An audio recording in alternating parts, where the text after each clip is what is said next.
Now we have to draw the graph of displacement versus time. X is given by a sin omega t.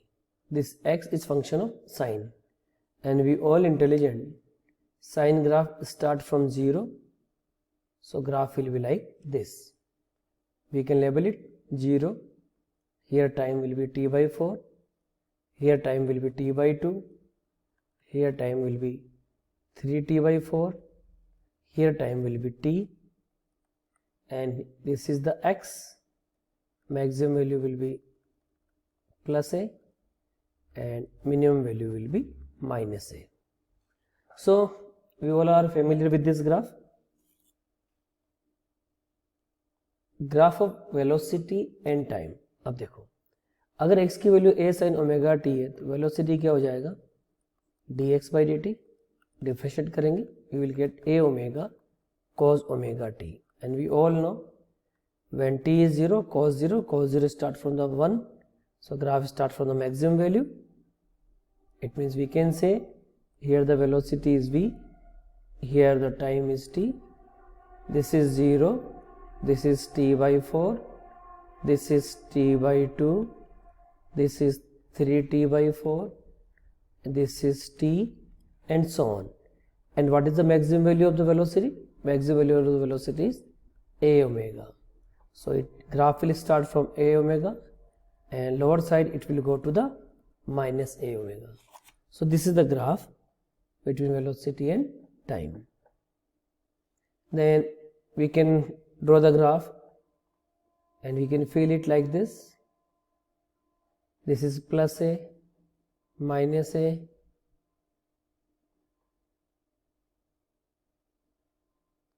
this is the situation which can explain you there is phase difference between velocity and displacement is pi by 2. Now, graph between velocity and displacement. सबसे पहले हम velocity displacement की equation लिखते हैं. v equal to omega root a square minus x square.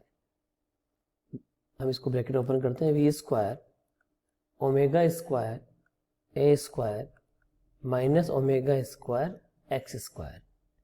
Again rearrange it. v square plus omega square x square equal to omega square a square. So finally we can say it is v square upon omega square a square plus x square upon a square equal to 1. Now we can fill it. This is the pattern like x square upon a square plus y square upon b square equal to 1. और ये किसका equation होता है? Ellipse. इसका मतलब v और x का जो ग्राफ होगा it will be like the ellipse. Okay. And x की वैल्यू क्या आएगी? Plus a minus a. This is plus a, this is minus a. और वेलोसिटी की वैल्यू क्या आएगी? Plus a omega minus a omega. It means you will say the graph will be elliptical. Okay. No next, graph of acceleration and time. Displacement दे रखा है. First बार differentiate करोगे velocity आएगी a omega cos omega t. वापस differentiate करो acceleration आएगा minus a omega square sine omega t. यानी ये ग्राफ था ए साइन ओमेगा टी, ये ग्राफ है minus a omega square sine omega t. यानी जो साइन ओमेगा टी का जो ग्राफ है माइनस लगते जस्ट मिरर इमेज बन गई. तो हम ग्राफ कैसे बनाएंगे? Here it is acceleration, here it is time. The graph will be like this. Okay. At t equal to 0, acceleration is 0. फिर आप वैल्यू पुट करोगे t equal to t by 4. जैसे यहाँ t by 4 पुट करते हो क्या करोगे? Minus a omega square sine omega की जगह रखोगे 2 पाई बाई टी, टी की जगह रखोगे t by 4, टी से t cancel, minus a omega square sine pi by 2, sine pi by 2 is 1. So what is this? This is minus a omega square. तो देखो t by 4 पे value क्या आ गई? Minus a omega square. And so on. We put all the values t by 2, 3t by 4, t, and so on. So this is the graph between acceleration and time. And same graph can be between force and time also, because force is mass into acceleration. तो pattern तो वही आएगा जो इसका आया है. देखिए, this will graph between force and time. Okay, now again for the phase difference we can feel it this way.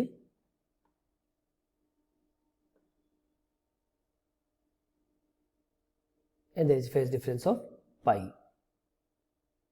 Okay, graph of acceleration and displacement. acceleration displacement में क्या ग्राफ बनेगा? सबसे पहले acceleration displacement का relation क्या है? अभी हमने निकाला a equal to minus omega square x, यानी a is proportional to minus x. एक बात तो क्लियर हो गया, ग्राफ क्या बनेगा? Straight line. अब स्ट्रेट लाइन की इक्वेशन क्या होती है? y equal to m x plus c. अगर आप इस इक्वेशन को और स्टैंडर्ड इक्वेशन को कंपेयर करो तो I hope it is clearly visible to all of us. c equal to 0, no intercept. और जो m की वैल्यू क्या है? माइनस ओमेगा स्क्वायर, यानी स्लोप क्या आएगा? नेगेटिव. तो ग्राफ कैसा आएगा? ग्राफ का pattern it will be like this. ठीक है, यानी अगर हम इसको लेबलिंग करें प्लस ए और एक्स की वैल्यू सपोज माइनस ए है, हम इसको लेबल कर लेते हैं. यहाँ पे एक्सेलरेशन कितना आएगा? माइनस ओमेगा स्क्वायर कैपिटल है. यहाँ पे एक्सेलरेशन कितना आएगा? प्लस ओमेगा स्क्वायर कैपिटल है. Okay, and what is the most important thing here? The slope will be represented by minus omega square. So these are some graphs which all of you are supposed to know.